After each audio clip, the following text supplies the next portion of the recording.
25-22 in favor of the Lady Spikers of De La Salle University. The way it ended didn't even come close to giving you a picture of how it was the entire set as UE fought their way back, especially towards the end of set number 1. That's so right, Eric. A much better UE, really, what we're seeing now, and better team effort. And again, credit their setter, Masangkay, on the distribution of the ball in that first set. And I guess si Coach Boy Dalistan, as I saw him when nagpalit ng court dito, mukha naman siyang contented dun sa what happened. But sayang pa rin, could have gone their way. But then again, it is such a pleasure to see that finally, siguro ito na yung pinaghihirapan niya. Finally, UE is playing so much better than the first round. He's getting results, from the time and the effort that he has put in, the players have put in practice sessions, in training sessions, in film sessions. Lumalabas na, no? Ito na nga yun, yung, to attest to that, 12 attack points for both UE and DLSU. Imagine that, UE tying the produce of DLSU in the first set. The blocking department, only one for De La Salle also. Kasi nga, UE went for so much mga dump balls, mga hindi fast and quick hits. So, hindi masyadong nakablock din ng De La Salle. Pero yung unforced errors, just too many. 11 for UE and 10 for DLSU. Between the two of them, syempre gusto mo, kung ikaw ang UE, you want to minimize those errors. Now, just to give the viewers a perspective, dun sa 12 and 12 attacks of both teams, yung last meeting nila, napag-usapan natin to Mosey in our pregame, 40 attacks for La Salle, 23 attacks for UE. But right now, at least in the first set, sumasabay ang UE. That's correct. So, you can see in the first game, first encounter, na panalo ng DLSU. Malaking bagay yung na-produce nila na 40 attack points against the only 18 or 23 of UE. So ngayon mukhang even tayo in the first set. So looking good pa rin ang UE in this game. And we're also even at 2-all. Set number 2, La Salle with 1-0. Nebrida, beautiful tip. Just above the outstretched arms of the defense. That was out of bounds, but touched last by Maureen Martinez, the libero of UE. Last minute touch there by Martinez. Wala naman check sa area, no? Wala eh. It was going out already. Poor decision on the part of the libero of UE. Don Dizon firing one in. Wow, a rare free ball for UE. Nebrida, the tip. Oh, beautiful decision.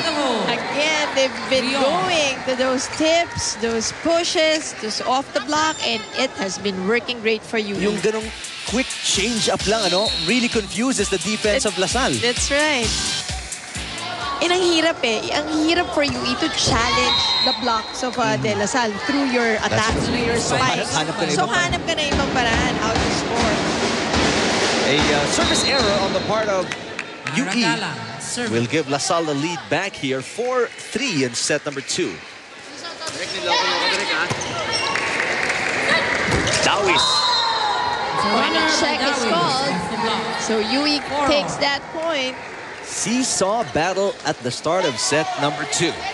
Can't get any better than this. 4-all. Let's go check in with Tip Atendido.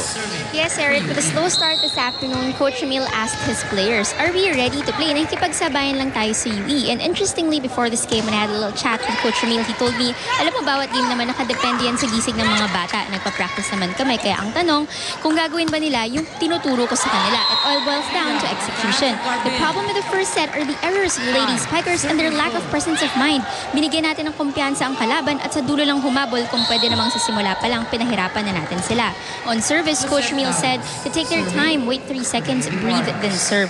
Challenging his spikers para sa magaling na spiker, walang mahirap na bola. Eric and Mosey. Thank you, Tiff. The service errors, tinutukoy doon ni Coach Ramil De Jesus. But also, it could have been the fact that ang UE ang sumasabay sa kanila, hindi sila sumasabay sa UE, di ba? Yes, could have been the other way yan. around. Oh, shot loose, but that time picked up by the defense, Bulan. That was a shot that UE could not answer in set number 1. Take a look at the floor defense. Very admirable for University of the East, and they get the point. They have a 2-point lead. Set number 2, 6-4. And in spite of De La Salle reading that running hit by Rosales, defense was there, but look at Rosales use the blockers to take this point. Kahit si Nebride on the other side, a few plays ago, kitang-kita mong pinatama niya na sa ibabaw. Hindi niya na sinadyang mag-spike pababa because she knew matataas ang blockers. And that again confused the defense of La Salle because they were digging in, hoping for a shot one. Kanina in the last sequence yung kay Rosales, isa na lang yung nakapag-block. Kasi nalilito na sila whether i-drop yung bola or they will go for a push. But you know, the service errors of UE also not helping their cause. And that time, miscue, total miscue on the side of the Lady Warriors. Kalikuhan ng konti as UE gives La Salle a 2-0 run here. We're tied at 6-all. That's Michelle Kumaba who's serving. Here's Nebrida. Rosales had, or make that Masangkay had the wrong thing in mind. Trying to surprise the defense again. Napakabot si Coach Boy Dalistan. Sayang poor execution lang. She had the right thing in mind. Mababa lang yung angle ng bola niya. So 3-0 run for La Salle here. Garbin. Terrific defense by UE. Nebrida going down the line. Garbin to the other side. Jack Cruz rejected. Score that point for UE. And look at this. UE's turn to deny Jack Cruz. That's true, Mosey. Good observation. Open hit. How often do you see La Salle getting blocked at the net by a team without a legit 6-footer? Si Rosales yata at si Bison ang pinakamalaki dito sa yung side. But giving a dose of their own medicine, La Salle scoring that one. But you've got to love the effort of Maureen Martinez trying to still keep that ball alive. 8-7, set number 2. La Salle with a slim 1-point lead.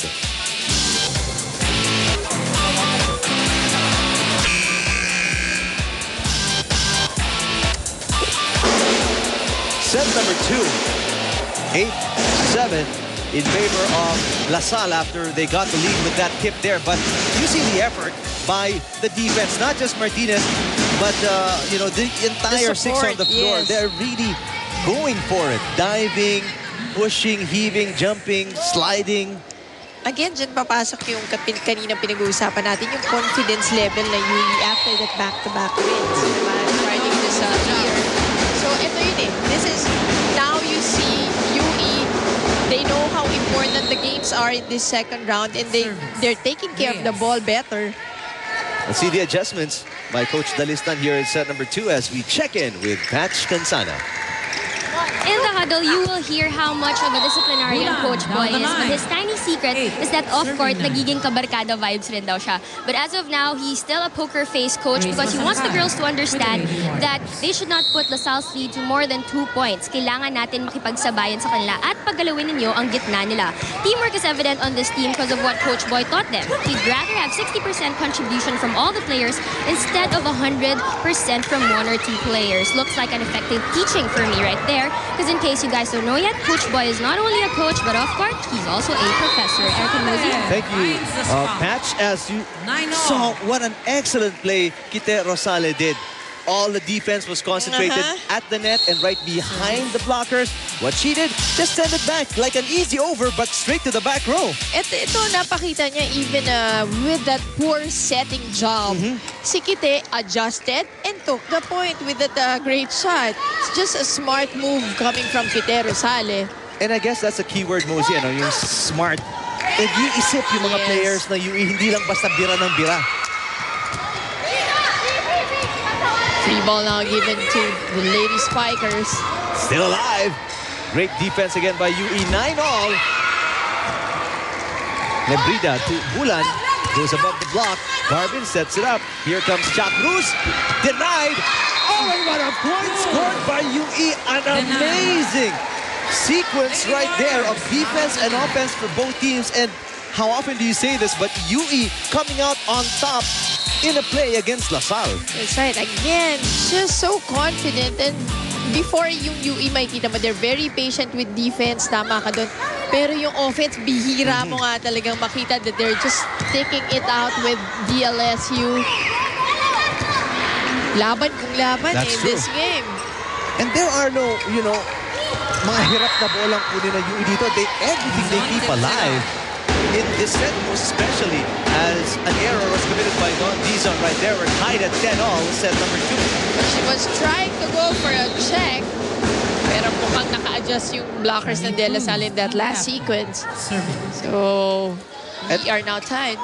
And what's surprising here, Mosey, is the fact that La Salle is bleeding for each and every point. And they're not, it seems to me from watching the entire season, hindi sila sanay sa ganun. Because, they're defending champions. They're a very skilled, one of the most highly skilled teams in the league. And, yung pahirap ng UE sa kanila para kumuha ng isang point. And now, that's because also of the poor first balls. Kasi nga, ang hirap ng mga binibigay ng UE na bola. Minsan from the top ball or mga touches, tips. So, nahihirapan sila to really get that perfect first ball. But this time, the blockers of De La Salle totally closing it for the Lady Warriors. So 11-all as Mika Esperanza checks back in.